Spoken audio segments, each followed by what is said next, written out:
Well, hello, Dr. Bose. How's India? India is doing great. Good. Nice and late there. Early. Oh, that's pretty hot here. Pretty Okay. hot here. It's almost 110, 20 degrees. Oh, wow. I'm sorry. Yikes. It's summertime. Yeah, not good. So I wanted to start with a video on Ukraine and Russia, Mhm. and they got a lot going on there, and people are really concerned about it. If you don't mind, No, not a problem. Go ahead.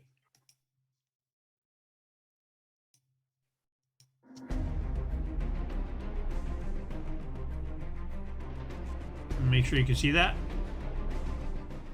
Forces of Russia and the Donetsk No, you can't People's see. Republic are Okay. finishing the operation to liberate the city of Mariupol. On April 21st, the Russian Here we go.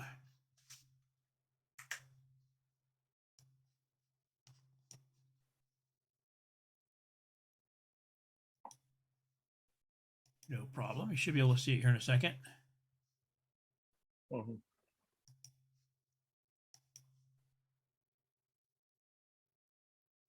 Oh, yes. I can see now. Defense Minister told President Vladimir Putin that Mariupol is liberated and the remnants of Ukrainian nationalist formations are hiding in the Azovstal industrial area. In response, the president said that it is needed to avoid a direct storm of this fortified area. He ordered to block it and once again proposed fighters remaining there to surrender. Meanwhile, fighters of the Azov Regiment continue their resistance, while servicemen from other units are used as just human shields for the best part of the Ukrainian patriots. Despite this, if an opportunity arises, servicemen of the Ukrainian Army and National Guard surrender. Over 30 fighters surrendered on April 20th alone. The captives report that the Azovs keep other units under control to the point that any movement is forbidden without the consent of a specific Azov fighter supervising them. Family. What do you think about that? It's kind of interesting, isn't it? Absolutely. What I was discussing with you is very much connecting the dots. Yeah, it is pretty shelled too. Pretty beat up over there. I think he talks. Oh, I mean, the reality is I've had a great respect for Russia because their military strategies and the tactics they're utilizing. See, there is a point they are mentioning that the president said, don't go for a storming. Just wait outside, surround them, and make them suffer. And then they will come out. See, that's why it is taking time. That's one of the reasons. Like when their supply is getting zeroed, when their supply is no more, that time they have to come out for surrendering. So loss of life is zero, and the benefits of Russia is getting in Russia's support. So this is the reality which the world has not been given. This is the reality. They are not showing this to the world. Yep. And that's why they're doing lot many propaganda like an onion peel. Okay, on the top of the onion there is another peel, then another peel. So one propaganda, then top another propaganda, then another propaganda. So people get confused at the end of the day. Yep. That's what is happening. Sounds about right. Oh, I'll go some more. There's some really good information coming up here. Of Azov members are reportedly being held in underground communications and bunkers at Azovstal. Not a single civilian from the territory of Azovstal was released via provided humanitarian corridors. On April 19th, it was announced that over 100 people were evacuated. However, these were the residents of the residential areas directly adjacent to Azovstal. For its part, the Azov Regiment has no problem with water and food due to its huge reserves. There's still a central water supply for a part of the plant area that has even internet access. Nevertheless, Azov members fully understand that they have no chance to succeed in the battle. On April 20th, there was another panic-like appeal from Azov commanders blocked inside the factory to the leaders of NATO member states to ensure their evacuation. I gotta say, this little demonstration here is pretty pathetic and disgusting. Anyways, make sure to tell me if you want me to stop it at all. Okay. No, this is a point. This is a point. Have you seen? I mean, I remember when Osama bin Laden being apprehended in Abbottabad. That time, the entire Pentagon, including the Secretary of State, Hillary Clinton, was watching as if, oh my gosh, what is happening? The similar thing is happening over here. These guys in the NATO, they are ramrod straight. They're watching like statues. Oh my gosh, what is happening? Which means we are the country of 36 countries together. We cannot do anything to Russia. How stronger is Russia? Even we have America, we have United Kingdom, we have France, we have Germany, but yet we couldn't do it to Russia. So that is the demoralization. And to destroy the demoralization, they are piling up lies over lies to make people realize that, oh, we have destroyed Russia. Russia is shivering in its pants. So that is the fact. Right. Far from it. Far from it. Totally agree. Because at one point, the chief of the Azov battalion, he is appealing that he don't even have food. Whereas the previous video says they had a huge amount of food and water supply. But what if the main water supply being destroyed, then the entire water supply will finish after 1 or 2 days. Yep. Probably. And that's what happened. It's the same tactic they used in Syria. You turn off the water and stop the food, and the people will come out in a couple of days because they won't have anything else to do. I completely, because the organization giving the idea to Vladimir Putin is one of the finest think tanks. Luckily, I'm one of the member of that. It's called as Valdai. Valdai happens to be one of the finest think tanks in the whole world. But this the crap analysis of Rand Corporation, CSIS, Atlantic Council, Wall Street Journal, always try to put themselves on the top because they are from the West. But trust me, the Russian Valdai desk is one of the finest in analysis, including the Russian Strategic and Security Institute, including there. Those two are one of the finest. And their think tanks are not at all like some desk jockey craze. They are all field jockeys. They served in the battlefield in Syria or other places, supporting the. Yes, those guys are real tough ones. Actually, been out there and done the work before. Okay. Absolutely. That's how we make the best analysts. So. Yeah, actually, and if you observe one thing in Russia, that from the Soviet era till today, whichever country, like if you observe it properly, you will find Russia has more friendship in the entire Middle East, India, China, and African countries. Yeah, I agree. Okay, so their military contractors, their experts, their strategies do often go there for a 1 day or 2 day visit and come back. So the human-to-human contact with them, the man-to-man contact, the face-to-face contact, the eye-to-eye contact is there.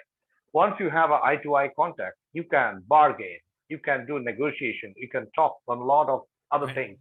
You can come to a conclusion, which the Americans are not doing it. Why?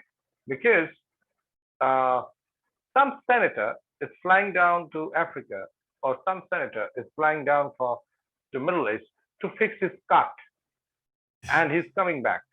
Right. That's the problem. And these senators are not from Republicans. They are majority of them are all of them are Democrats. I'm telling you on the face of on their face. Yeah. So they are Democrats, real craps.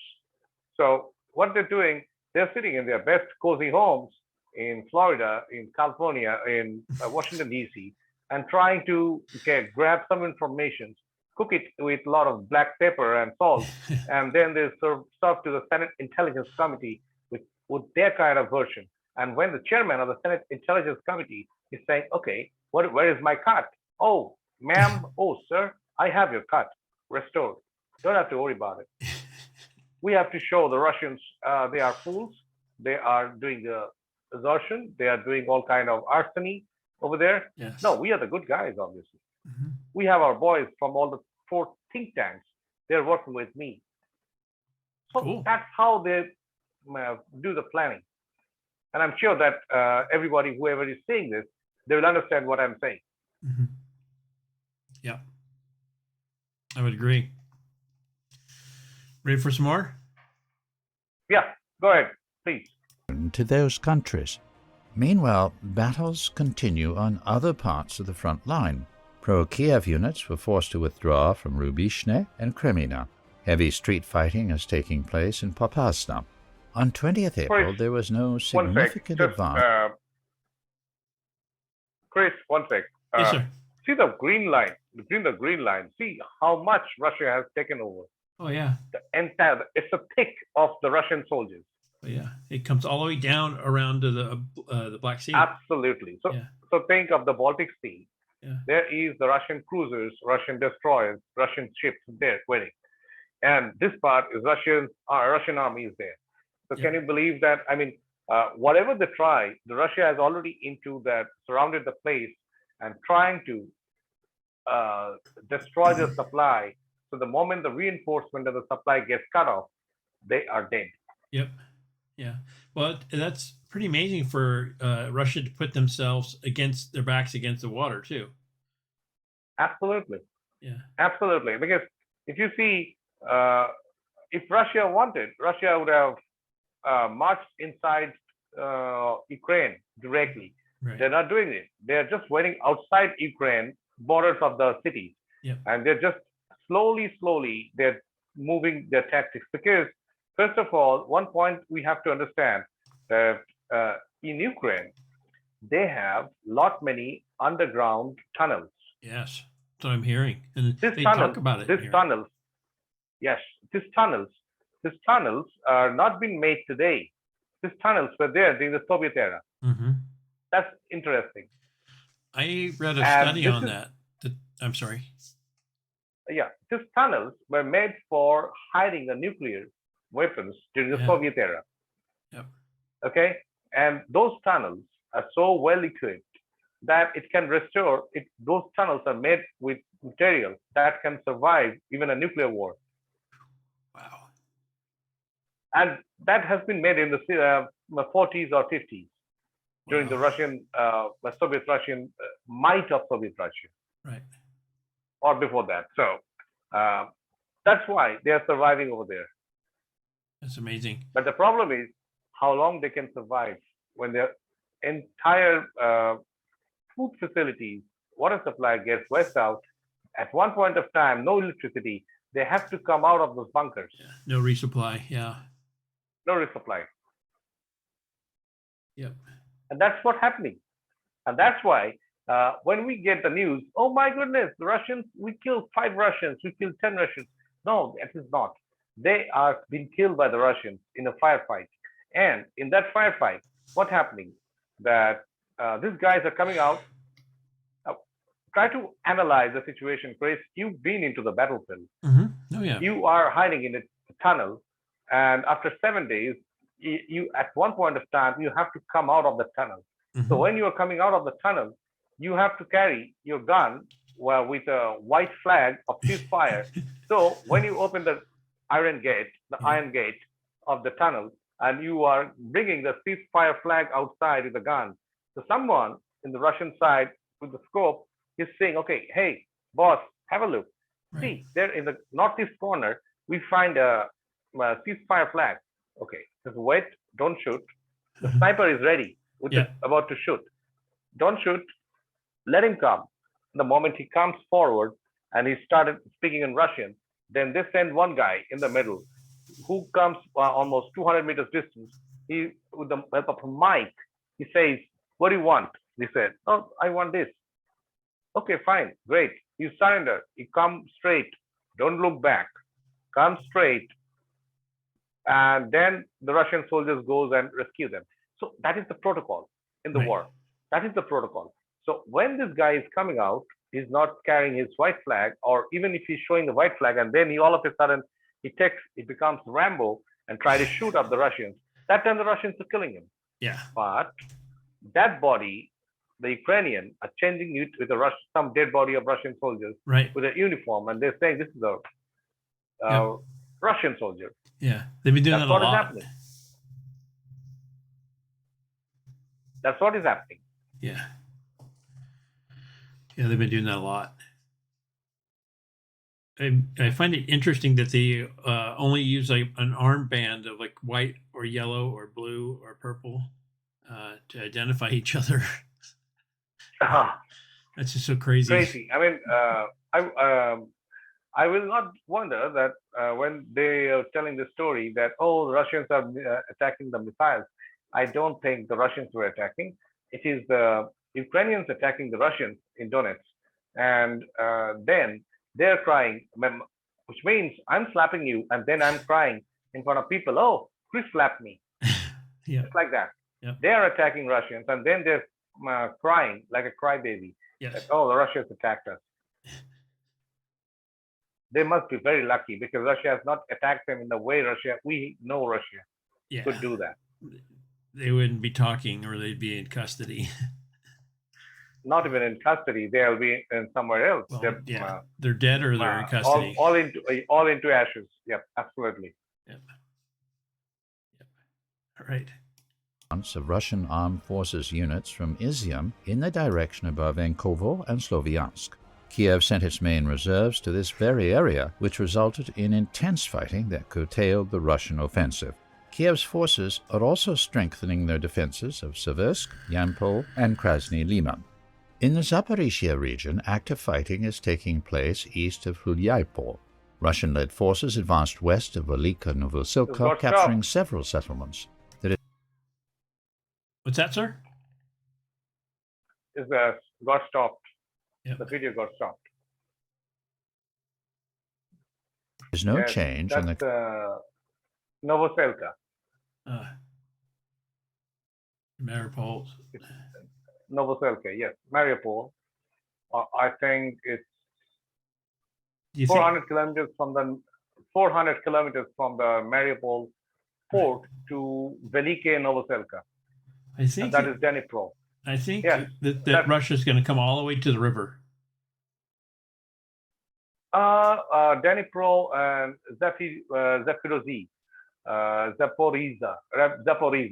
Zaporizhia and Khomein, these three places, it is Zaporizhia already been acquired by the Russians very near, because the nuclear plant of Zaporizhia, story they were spreading that like Chernobyl, the Russians have destroyed it. It's actually not Russia used any kind of weapon.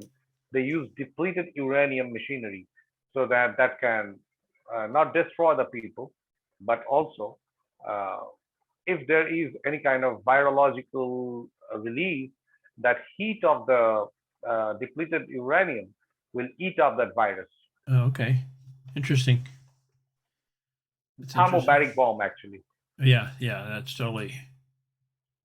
super hot. Yep. Kamenskoye, Orekov, Hulyapol line. In the Ugledar area, intense fighting is taking place in the Novo-Mikhailovka-Ugledar line and at Velika Novoselka. Russian units took control of two settlements south of Velika Novoselka. There are no offensive actions near Mykolaiv. The Russian military mainly strikes at targets in Mykolaiv and south of Nikopol. Kiev's forces try to respond with attacks in the direction of Kherson. Fighting is taking place in settlements between Kherson and Mykolaiv. In the evening of April 20th, Kiev's forces carried out a massive artillery strike on settlements to the rear in the DPR. Reports claimed a significant increase in the number of Ukrainian drones in the skies over the DPR and LPR. East of Donetsk, over the town of Shatiorsk, DPR air defense intercepted a Tochka-U missile with cluster munitions launched by the Ukrainian armed forces. That happens to match the same missile that hit the trains. Absolutely. Amazingly. Absolutely. That's what I'm saying. Absolutely. That's what I'm saying. That they will use that. And the Tochka missile is a Russian missile. Yeah. So the Russians don't use that missile anymore, but the Ukrainians do and have been using it. Absolutely. So, That's what happened. At the same time, DPR authorities reported that at least 3 adults were wounded and 1 child was killed in Shatyovsk. The intensification of shelling of the DPR's rear could be a sign that Kiev's forces are preparing active operations in the region in order to divert Russia and DPR from other areas of operations. If such an attempt succeeds, it would mean the loss of the strategic initiative by Russia and the transition of the conflict to a stage of protracted war, where the forces of NATO countries will be directly or indirectly involved on the side of Ukraine. was that the British flag on that last one? Yes, that's SAS. Yeah, the British have their little thinking hands all over that place. Okay, I'll tell you this. SEALs, Deltas, and Green Berets were there within the first 15 days of the war. They were already there inside the Kiev airport. On the other side, the Russians were there outside the fence. Okay, so they're supporting some food materials and other things and weaponry for the local Ukrainians. But the American government was shit scared of one thing, public bashing. So that's why they never utilized their own soldiers in the battlefield. Mm-hmm. They were there coming down from the airplanes, securing the airfield, and they are supplying the local with the arms and ammunition and other things. But they are not involved directly in the warfare. Okay. Let me make it very clear. American soldiers are not directly involved in the war.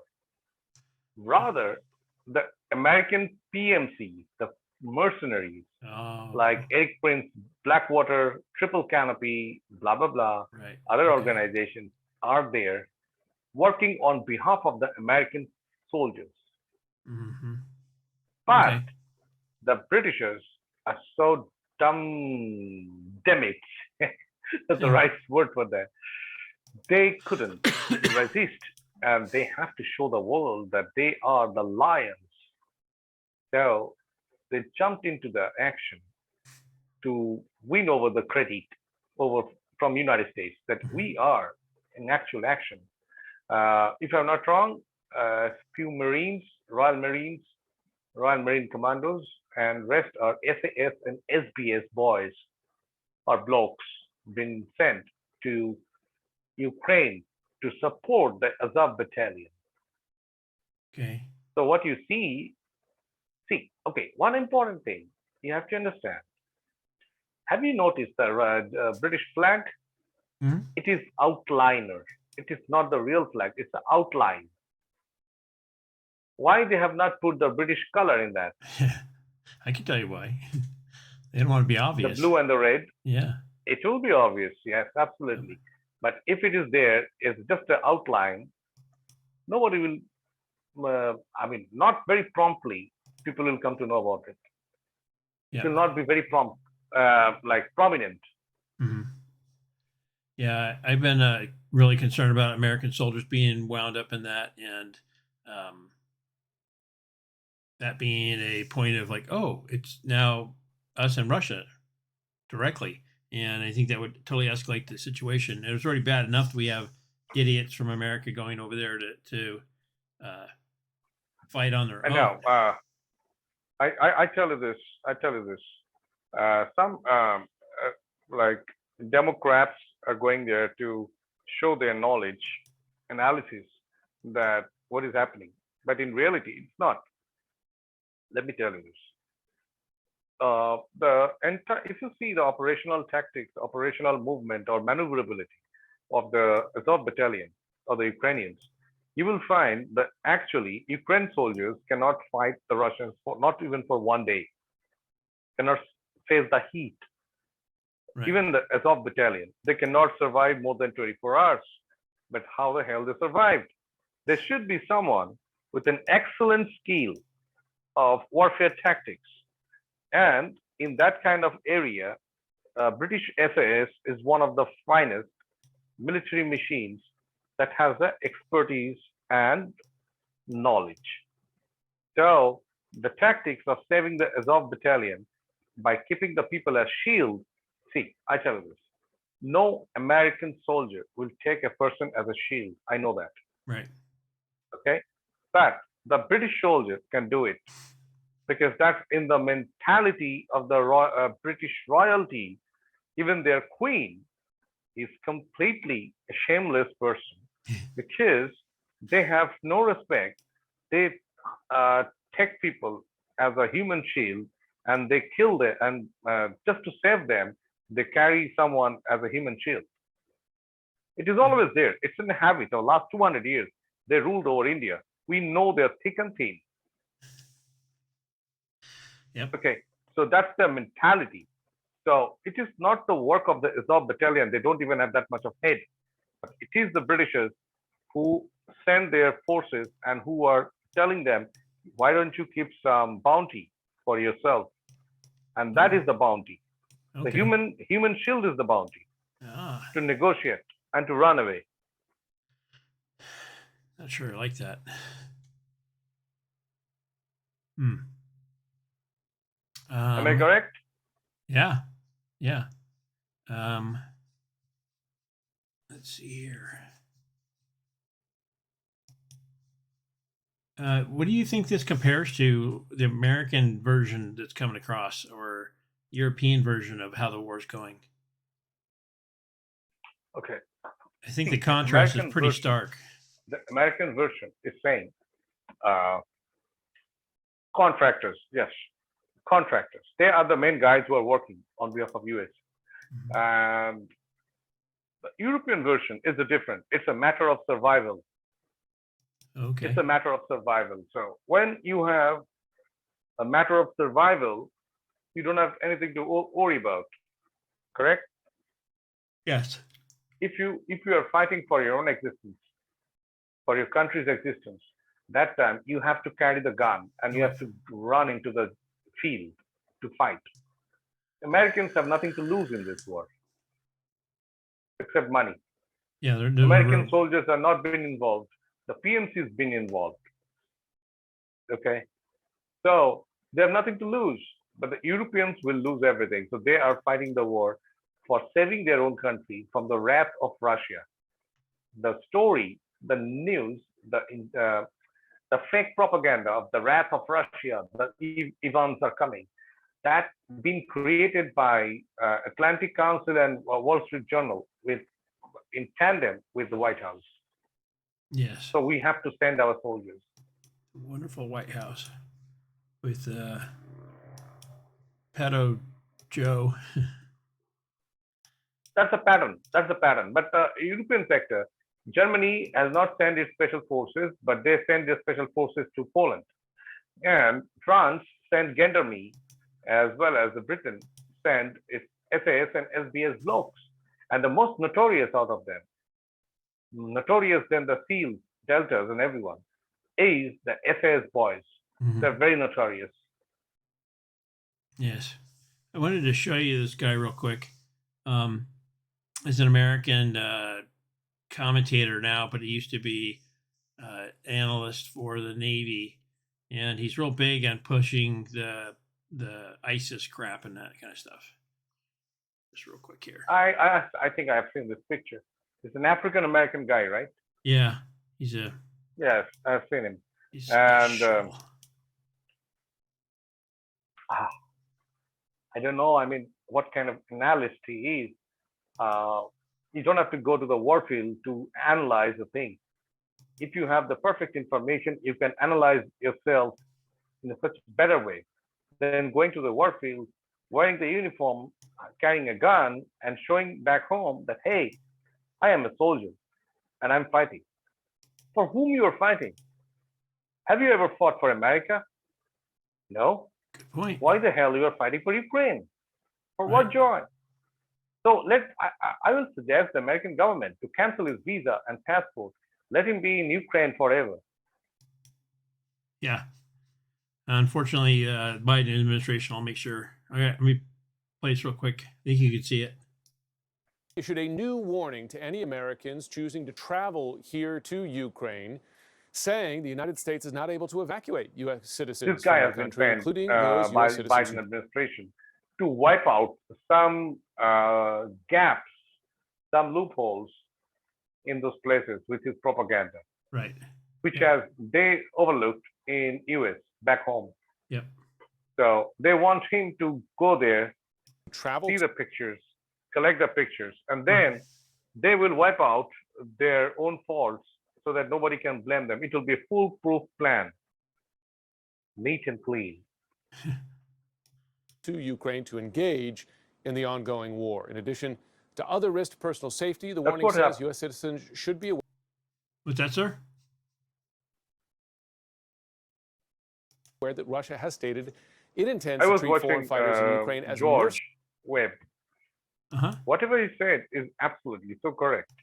The reason is during the Soviet era, they had underground tunnels, and that tunnel can go from one place to another. So the mobility is just like the rabbit coming out from this hole, he's going down, again, he's going after 2 clicks, he's coming out from a hole, again, he's going down, again, he go for 4 clicks, and then again, he's going up and going down. So that is the tactic they're playing. We call So it what whack-a-mole. Russia is doing, yes, and they covered it, they surrounded them. Whichever way they come out, they can scoop it, they can bomb it. Simple and straight. Very neat and clean operation by Russia. Very precise, with zero collateral damage.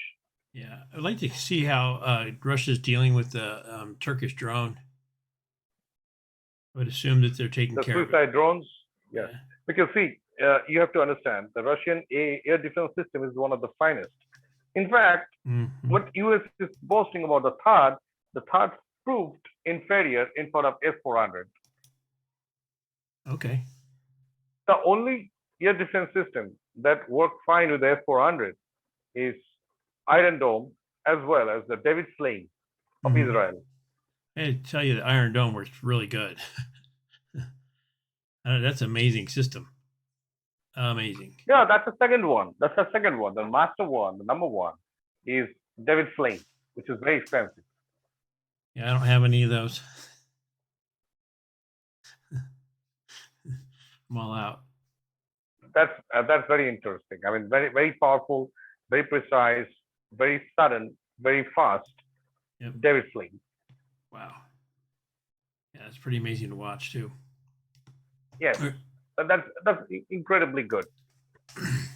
It's a little bit more, and they'll talk about this idiot here and what he's doing over there. I don't think he's doing. He looks like he's trying to do something, but he's just doing a desk job. Looks like, rather than as lawful I don't trust anyone who's calling himself with the that desk warning directed jockey. He is a towards CIA people bloke, like our next guest. working He said deep he's done cover talking, inside the he's now Navy. chosen to join the He fight. is there He to is supply former information naval and intelligence to officer, wipe out and former some TV analyst as well, information Malcolm Dance. the Malcolm, good to have Russians you on this might have morning. caught or good to suspecting see to you. be, the Americans are suspecting it might get caught sooner. So Yeah. that is the possibility. yeah, I figured he's doing some cleanup stuff. I know that he's a part of the CARE group, Muslim Brotherhood stuff.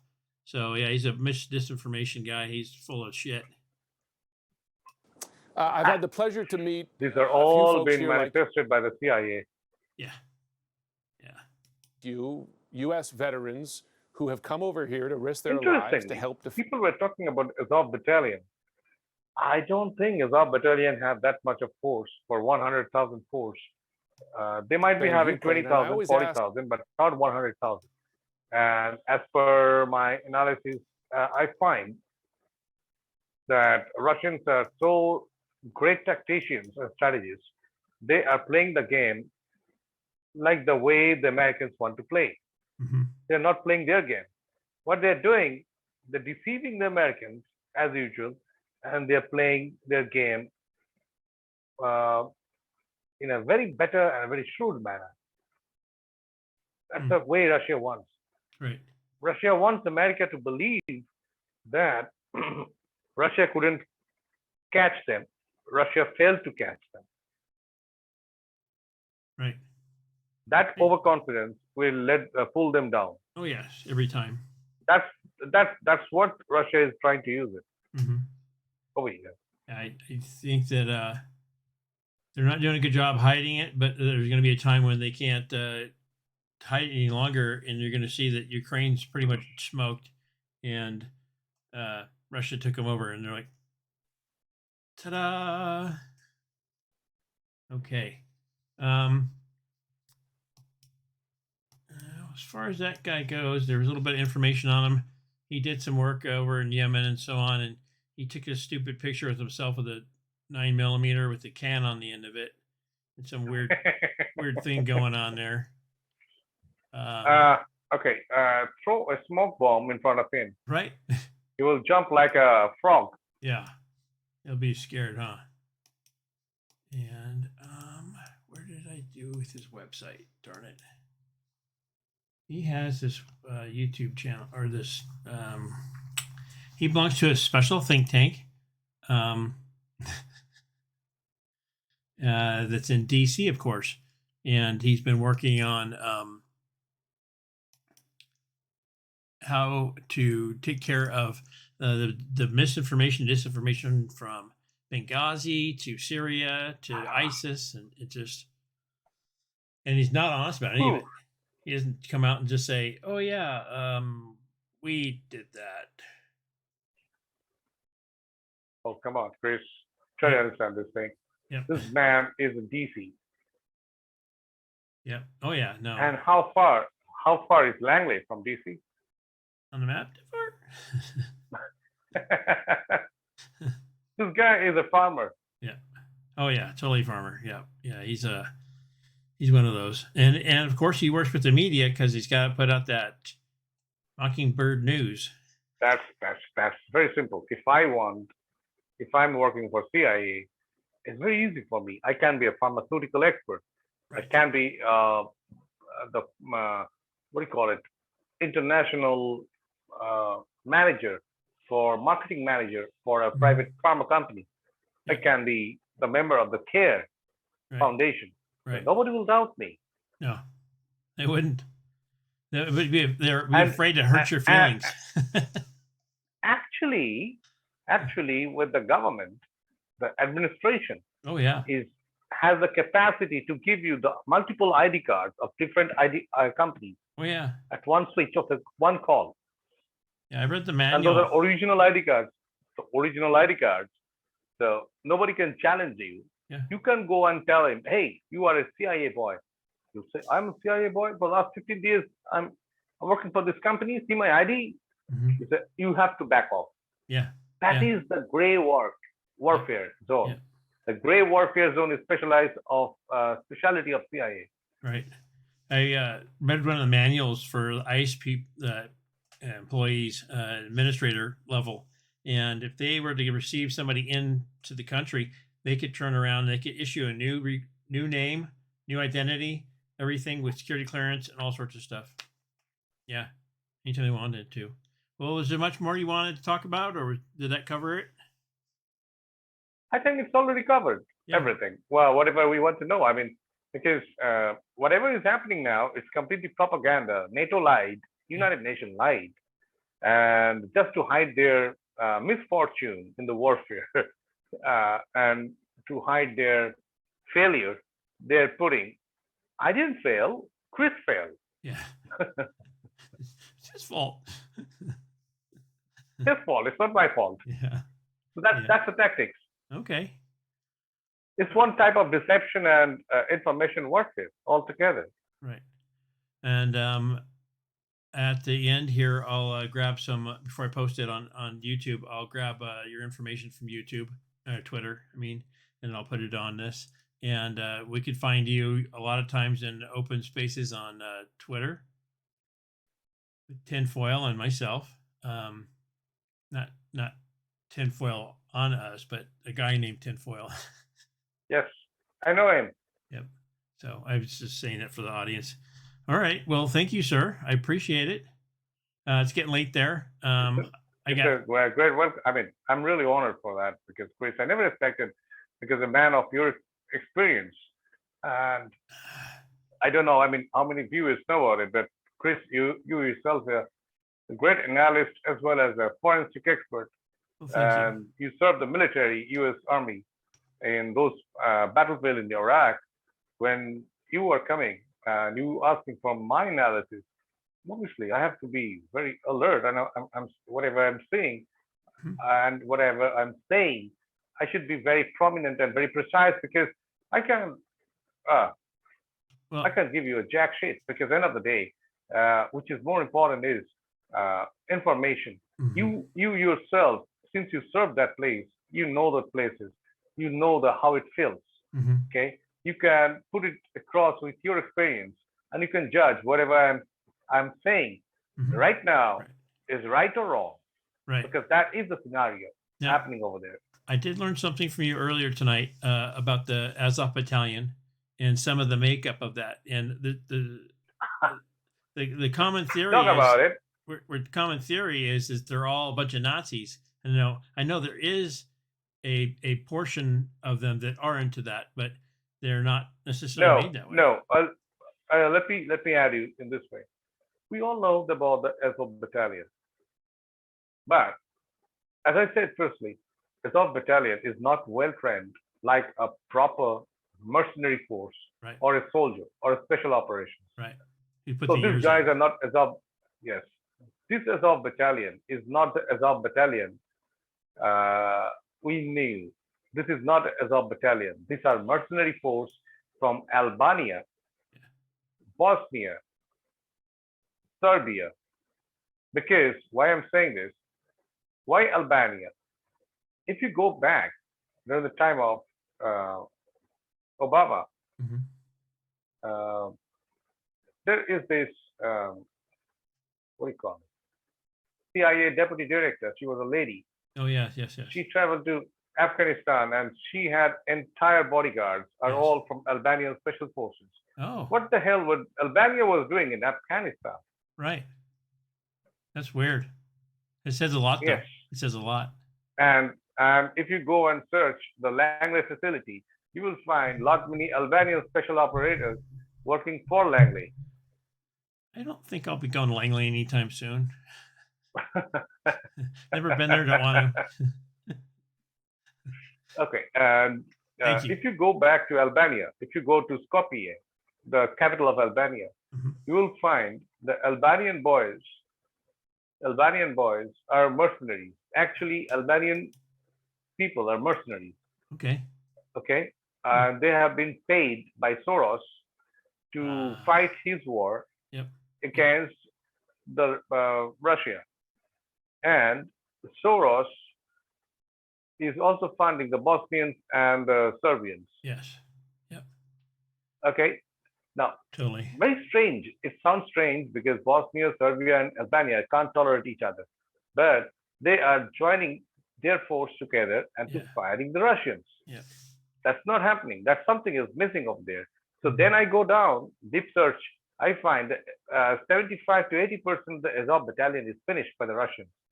But the Azov battalion we are talking about right now, this Azov battalion is the Albanians, Serbians, and uh, Bosnian wearing the uniform of Azov battalion and Right. fighting the Russians. Right. They're fighting them a lot higher skill level. Yeah. Higher skill level, yes. Yeah. I've seen them run around when shelling's coming in, mortars or artillery's coming in, and you can see the idiots running around like chickens, their head cut off. Then you see the other guys crouching down, hitting down the little ditch they have into the other bunker.